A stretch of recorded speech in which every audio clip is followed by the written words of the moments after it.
रहे हैं जुनून या पागलपन भाग 19। इससे पहले इस कहानी के 18 भाग अपलोड हो चुके हैं चैनल पर। प्लीज आप सभी लोग वो भाग जरूर पढ़ लीजिएगा। तो आप सब ने अब तक पढ़ा था, अवनी रूही से मिलने मॉल जाती है जहां रणवीर की भेजी हुई एक पर्सनल असिस्टेंट भी गई है अवनी का ध्यान रखने के लिए। तो अवनी रूही से बोलती है कि उसने रणवीर को अपने दिल की बात बोल दी है। रूही जो काफी ज्यादा शॉक्ड हो जाती है और चिल्लाकर बोलती है, क्या सच में? और तूने मुझे बताया भी नहीं। अब देखते हैं आगे। तो अवनी रूही से बोलती है, शांत हो जा मेरी चेन्नई एक्सप्रेस। रूही खड़ी होकर अवनी को उंगली दिखाते हुए बोली, अभी तू इतनी बड़ी बात मुझसे कैसे छुपा सकती है?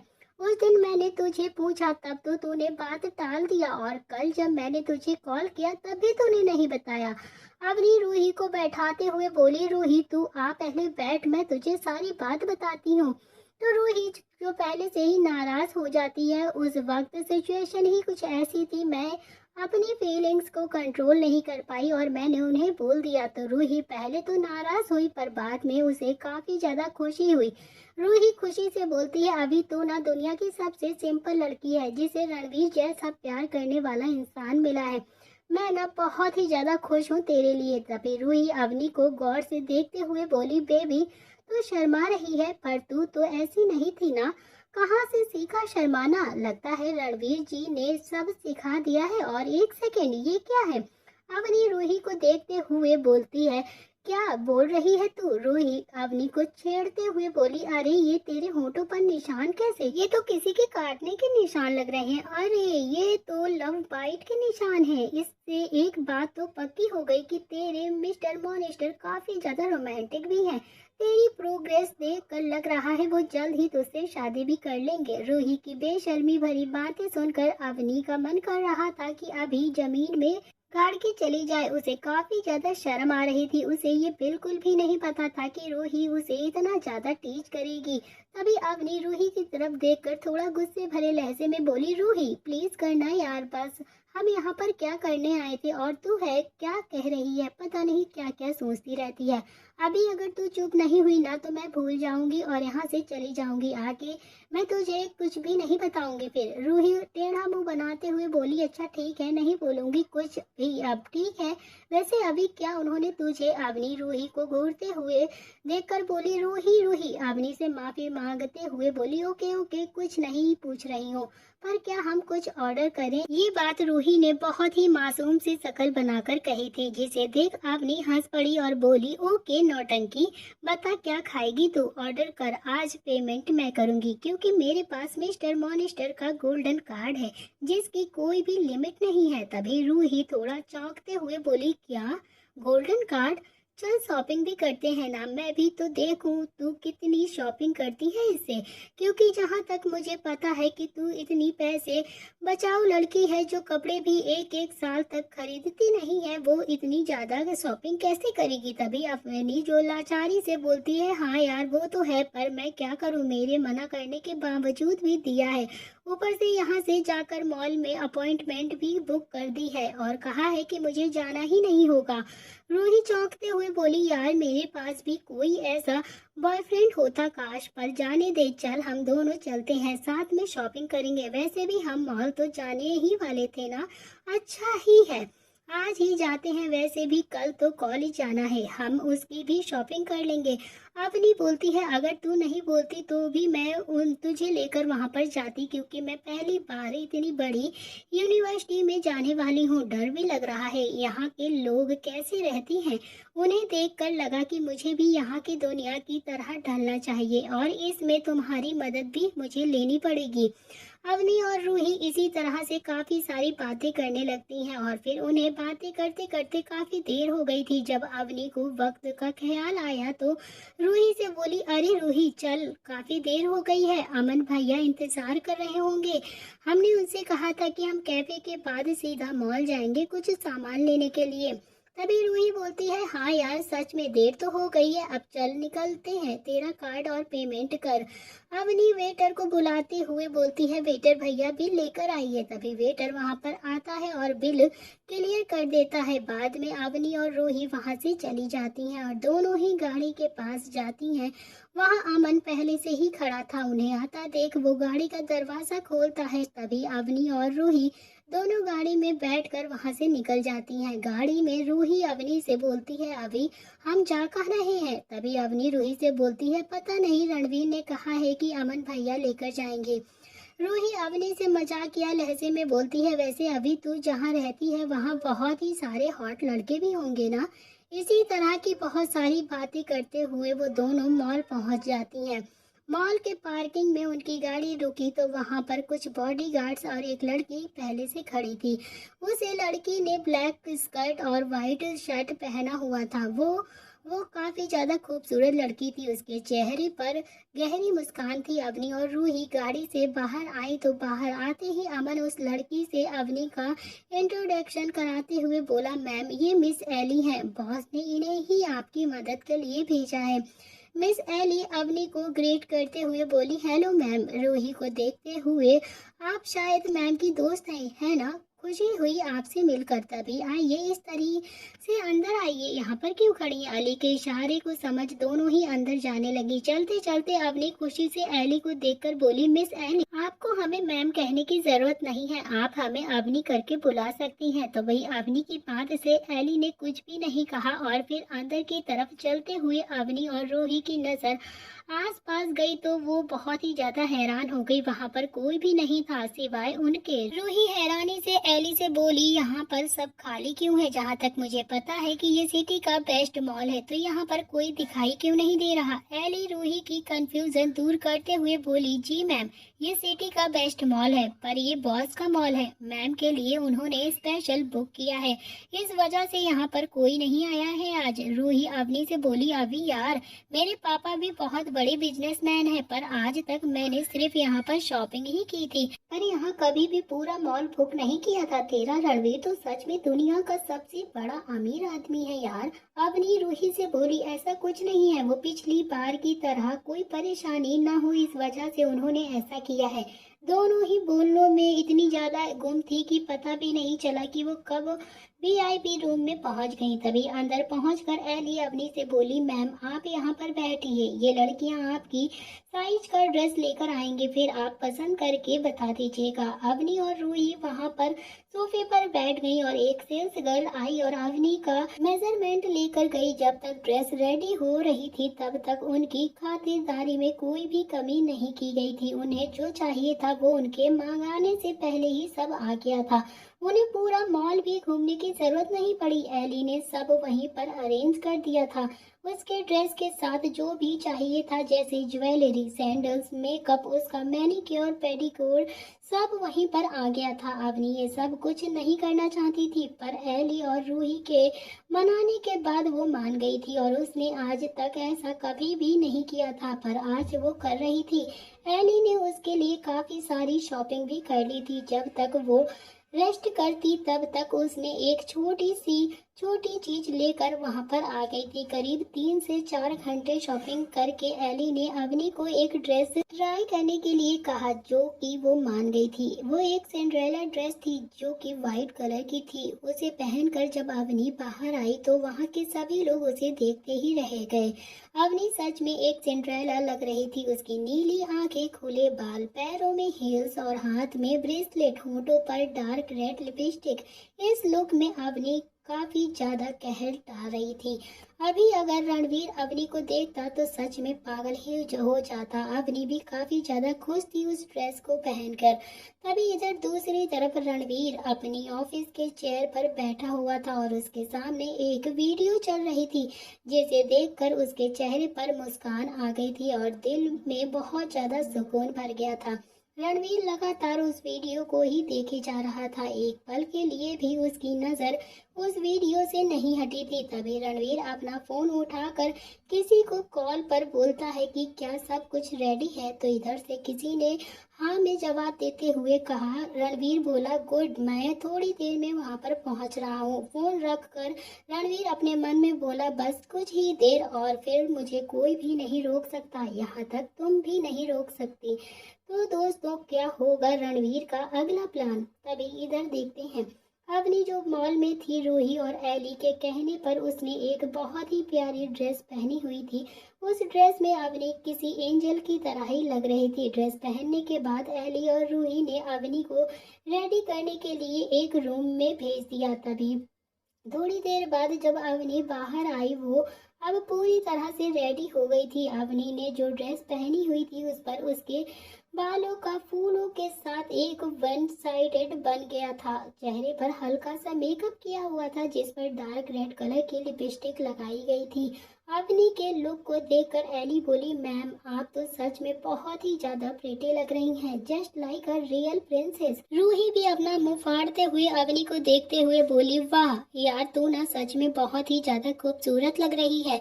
अगर मैं सच में लड़का होती ना तो तुझे अभी लिप किस कर देती। बाय गॉड, तू किसी स्वर्ग की अप्सरा की तरह ही लग रही है।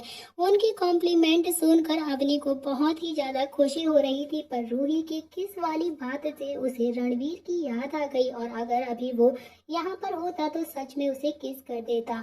वो सोचकर खुद में ही शर्मा गई। तभी अवनी रूही से बोली, रूही तू कुछ भी बोलती रहती है यार, मैं जा रही हूँ चेंज करने। एली थोड़ा टेंशन में बोलती है, क्या?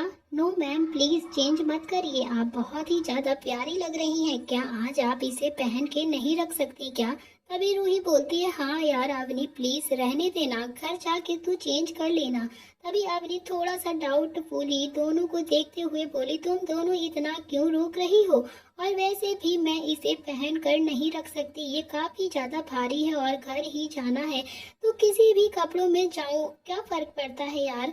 तभी रूही और एली दोनों ही नहीं चाहती थी कि अवनी अभी इस ड्रेस को चेंज करे, पर वो दोनों ऐसा क्यों कर रही थी वो ही जाने। तभी एली के फोन पर एक मैसेज आया जिसे देखकर वो थोड़ा सा टेंशन में आ गई। तो उसकी शक्ल देखकर अवनी बोली, क्या हुआ एली, आप इतना ज्यादा परेशान क्यों दिख रही हैं?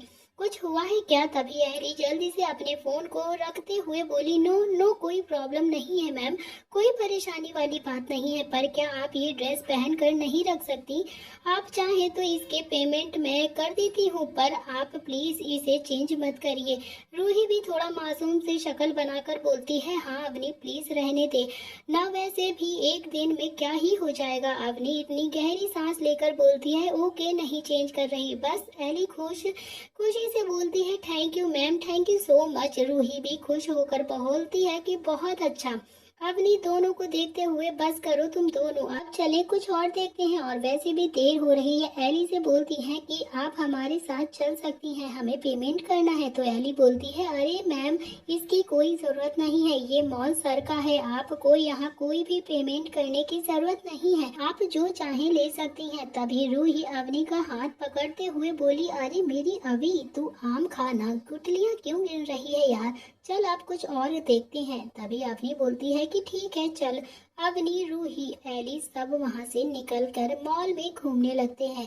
उनके पीछे पीछे बॉडीगार्ड्स भी थे। अवनी मॉल में जाते हुए उसकी नजर एक स्टैचू पर पड़ी जिसे एक बहुत ही ज्यादा प्यारा डायमंड का नेकलेस पहनाया हुआ था।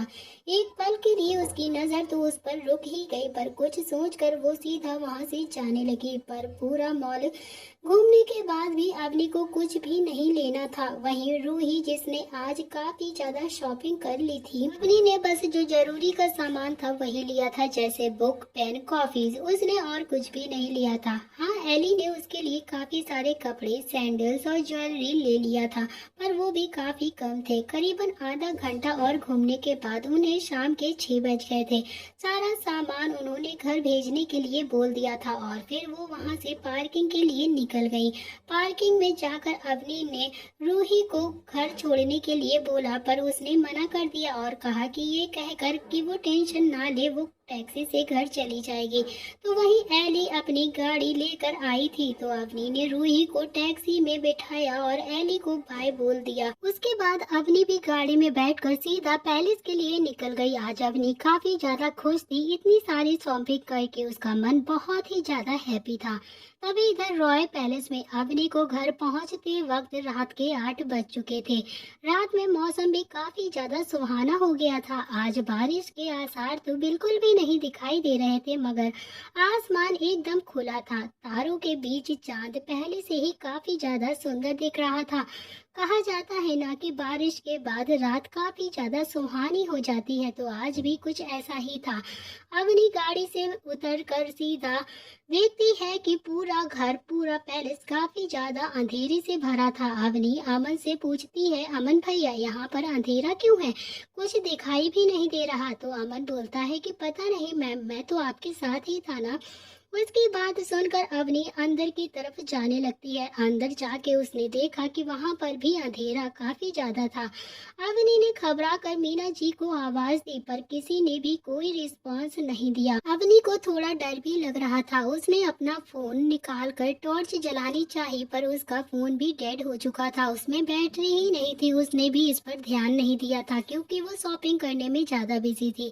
थोड़ी देर रुककर वो अमन से फोन मांगने के लिए वापस बाहर की तरफ जाने लगी। तभी एक आवाज आई, बनकर तेरा साया तेरा साथ निभाऊं, तू जहाँ भी जाए मैं वहाँ वहाँ पर आऊँ। साया तो छोड़ जाता है साथ अंधेरे में, लेकिन मैं अंधेरे में भी तेरा उजाला बन जाऊं। आवाज से अवनी के मुड़ते हुए कदम वहीं पर रुक जाते हैं और वो काफी ज्यादा हैरानी से देखने लगती है। उसे कहीं भी कोई दिखाई नहीं दे रहा था। वैसे ही वहां पर लाइट जलने लगती है। तभी लाइट जलते ही अवनी की नजर आसपास गई, तो जिसे देखकर अवनी की आंखें बड़ी हो गईं और मानो उसे कोई सदमा सा लग गया हो। वहां का सारा नजारा ही बदल चुका था। पूरा घर लाइटों से सजा था। सब तरफ रेड और व्हाइट कलर के फ्लावर्स लगे हुए थे। पूरा पैलेस किसी महल की तरह काफी ज्यादा खूबसूरत लग रहा था। उस पर से फूलों की पत्तियां गिर रही थी। तभी नीचे जमीन पर हार्ट शेप के रेड बलून पड़े हुए थे। अचानक ही सारी लाइटें डिम हो जाती हैं। तभी सीढ़ियों पर एक लाइट पड़ती है जहां पर कोई खड़ा हुआ था। तो वहीं अवनी पर भी एक लाइट थी। उस इंसान को देखकर अवनी की आंखें नम हो गईं। अवनी एक टक उस इंसान को देख रही थी। उसने एक व्हाइट शर्ट पहना हुआ था जिस पर उसने ब्लैक जैकेट और ब्लैक पैंट पहनी हुई थी। उसका लुक काफी ज्यादा खूबसूरत लग रहा था। वो किसी मॉडल से कम नहीं था। सॉरी गाइस, लुक को डिस्क्राइब नहीं कर पा रही हूँ, मगर आप लोग थोड़ा सा एडजस्ट कर लो। वैसे भी हमारी इमेजिनेशन काफी ज्यादा अच्छी होती है, बताने से ज्यादा तो सोचने में ही अच्छी होती है ना। तो आप सब लोग समझ सकते हैं कि रणबीर का लुक इस समय कैसा हो सकता है।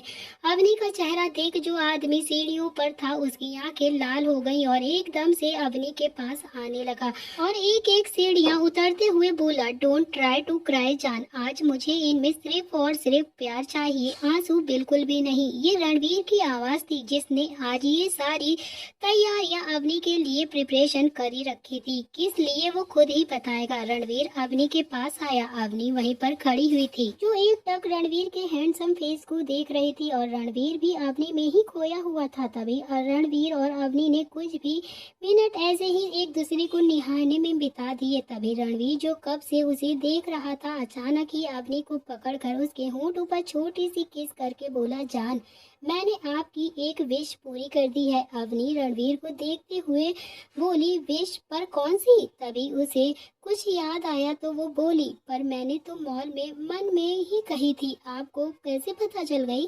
अवनी की बात सुनकर रणवीर उसके माथे से माथा जोड़कर बोला, जान कुछ भी मत बोलो, just feel what I am saying. बोलते वक्त अवनी से ज्यादा रणवीर की धड़कनें बढ़ रही थी। उसने कसकर अवनी को गले लगा लिया। अवनी को कुछ समझ नहीं आ रहा था कि वो क्या हो रहा है उसे। तभी आज रणवीर भी काफी ज्यादा अलग बिहेव कर रहा था। अवनी यही सोचने की कोशिश करने में लगी हुई थी कि ये सब क्या हो रहा है उसके साथ। तभी उसने रणवीर को बैक हग करते हुए कहा, रणवीर ये सब क्या है और बाकी सब कहाँ पर हैं, यहाँ पर कोई दिखाई क्यों नहीं दे रहा है। तभी रणवीर अवनी के होठों पर हाथ रखकर बोला, चुप रहो जान। थोड़ी देर ऐसे ही रहकर रणवीर ने एक चुटकी बजाई तो उस आवाज से वहां पर एक सॉन्ग बजने लगा, जो कि बहुत ही ज्यादा रोमांटिक सॉन्ग था। सॉन्ग के चलते ही रणवीर अवनी को हॉल के बीचों बीच में लेकर आ गया। अवनी रणवीर का हाथ पकड़कर डांस करने लगती है तो रणवीर भी उसे डांस कराने लगता है और बोलता है बड़े ही शायरी अंदाज में, तू आता है सीने में जब जब सांसें भरता हूँ, तेरे दिल की गलियों से मैं हर रोज गुजरता हूँ। रणवीर की यह शायरी सिर्फ अवनी के लिए थी, उसे खुश करने के लिए थी। अवनी का एक हाथ पकड़कर उसे अपनी तरफ खींचकर बड़े ही रोमांटिक अंदाज में देख रहा था रणवीर। इस वक्त अवनी उसकी बाहों में थी तो उसका एक हाथ रणवीर के हाथ में था, तो वो दोनों ही एक दूसरे की आंखों में देखकर डांस कर रहे थे और दोनों ही बहुत ही ज्यादा रोमांटिक फील कर रहे थे एक दूसरे के साथ। अवनी को भी काफी ज्यादा मजा आ रहा था। तभी फिर से रणवीर एक शायरी बोलता है, हवा के जैसे चलता हूँ तू, मैं रेत जैसे उड़ता हूँ, कौन तुझे यूं प्यार करेगा जैसे मैं करता हूँ। जैसे ही रणवीर ने ये बात कही तो अवनी का हार्ट एकदम से ब्रेक होने लगा। रणवीर अवनी को टर्न करता है जिससे अवनी पीठ रणवीर के सीने से जा लगती है। रणवीर अवनी के कंधे पर किस कर देता है। इस एहसास से अवनी की बॉडी में एक सिरहान पैदा होती है जिसे वो अच्छे से फील कर पा रही थी और उसकी रूह एक जैसी होने लगी थी जैसे रणवीर की रूह से मिलना चाहती हो। तभी वो फिर से बोला, मेरी नजर का सफर तुझ पे ही आके रुके, कहने को तो बाकी है क्या कहना था जो कह चुके। जैसे ही रणवीर ने ये कहा तो अवनी उसे बड़ी ही हैरानी से आंखें बड़े करके देखने लगी। तभी अवनी रणवीर से दूर जाने लगी। तभी रणवीर ने उसे खींचा और उसने अवनी का एक हाथ अपने गले में डाला और दूसरे अपने हाथ में लेकर उसे ऊपर की तरफ उठाते हुए उसे ऐसे देख रहा था जैसे अभी उसे किस कर देगा। तभी वो फिर से बोलता है, मेरी निगाहें हैं तेरी निगाहों की, तुझे खबर ही क्या है बेखबर, मैं तुझसे ही तो छुप छुप कर तेरी आंखें पढ़ता हूँ, कौन तुझे यूं प्यार करेगा जैसे मैं करता हूँ। जैसे ही रणवीर ने ये देखा तो उसकी आंखें एकदम से मोहब्बत से भर गई थी। तभी रणवीर ने अवनी को फिर नीचे उतारा और उसे थोड़ा सा पीछे की तरफ ढकेला। इससे अवनी थोड़ी सी झुकी हुई थी और रणवीर उसके ऊपर उसकी कमर थामे हुए था। उसने अवनी के गाल पर छोटी सी किस करके बड़े ही रोमांटिक अंदाज में फिर से कहा कि तू जो मुझे जो आ मिला है, सपने हुए सिर फिरे से हमारे, हाथों में आते नहीं थे हम, उड़ते थे लम्हे हमारे, मेरी हंसी तुझसे ही मेरी खुशी तुझसे ही, तुझे खबर क्या है बेखबर, जिस दिन तुझको ना देखूं ना तो पागल पागल फिरता हूँ, कौन तुझे यूं प्यार करेगा जैसे मैं करता हूँ। रणवीर ने अवनी को फिर से एक रोमांटिक शायरी सुनाई जिससे अवनी जो पहले से ही काफी ज्यादा हैरान थी वो आज रणवीर का ऐसा अंदाज देखकर और भी ज्यादा हैरान हो रही थी। उसे तो यकीन ही नहीं हो रहा था कि रणवीर इतना ज्यादा रोमांटिक है। तभी रणवीर ने अवनी को खड़ा किया और अवनी ने अपने दोनों हाथ रणवीर के गले में डाल दिए और उसके बाद उसके होंठों पर किस करने लगी। कुछ पल उसे किस करके दोनों ही एक दूसरे से अलग होते हैं। तभी रणवीर अवनी के दोनों हाथ अपने हाथ में थाम कर धीरे से बोला, तेरी जुदाई के लम्हे मुझे हर वक्त बेकरार करते हैं, मेरे हालात मुझे हर वक्त लाचार करते हैं, कैसे कहें कि हमें तुमसे प्यार है, इतना प्यार है कि हम उसे बयां कर नहीं सकते, चलो आज हम तुमसे अपने प्यार का इजहार करते हैं। इस लाइन को जैसे ही अवनी ने सुना तो मानो उसे यकीन ही नहीं हो रहा है कि आखिर ये सब जो हो रहा है वो सच है या फिर झूठ। तभी अवनी को ऐसे ही हैरान छोड़कर रणवीर नीचे अपने एक घुटने पर बैठ गया तो अवनी जो एक एक करके काफी ज्यादा शॉक्ड लग रहे थे उसे वो और भी ज्यादा शॉक्ड हो गई। रणवीर को ऐसा देखकर अवनी की धड़कनें बढ़ रही थी, वो अपने मुंह से शब्द भी नहीं निकाल पा रही थी कि वो क्या बोले। तभी रणवीर को ऐसे देखकर मानो वो मूर्ति ही बन गई हो। उसी वक्त रणवीर और एक झटका देते हुए अपनी पॉकेट से एक डिब्बी निकालता है और अवनी के सामने खोलते हुए बोला, जान आई लव यू, क्या आप हमारी जिंदगी का हिस्सा बनेंगी। जब से हमने आपको मनाली में पहली बार देखा था तब से हमारे होश उड़ गए थे आपको देखकर, हम हर वक्त बस आपके बारे में ही सोचते थे और हमेशा आपके साथ जिंदगी बिताना चाहते थे। आप आपके बिना जीना हम सोच भी नहीं सकते हैं। अगर आपको ना देखे ना तो हम सांस भी नहीं ले पाते हैं। आप हैं तो हम हैं, अगर आप नहीं हैं तो हमारा भी कोई वजूद नहीं है। क्या आप हमारी जिंदगी बनेंगी? आप हमारा सुकून है। क्या आप अपनी लाइफ में हमें थोड़ी सी जगह देंगी? क्योंकि हम अब आपके बिना एक पल भी नहीं जी सकते। तो दोस्तों, इस तरीके से रणवीर ने अपने प्यार का इजहार अवनी के साथ कर दिया है। तो क्या प्रपोजल एक्सेप्ट करेगी अवनी रणवीर का, या फिर उसे कुछ और ही जवाब देगी? आगे क्या होगा रणवीर और अवनी की कहानी में, जानने के लिए पढ़िए हमारे साथ जुनून या पागलपन। ये कहानी अब बहुत ही ज्यादा इंटरेस्टिंग होने वाली है दोस्तों।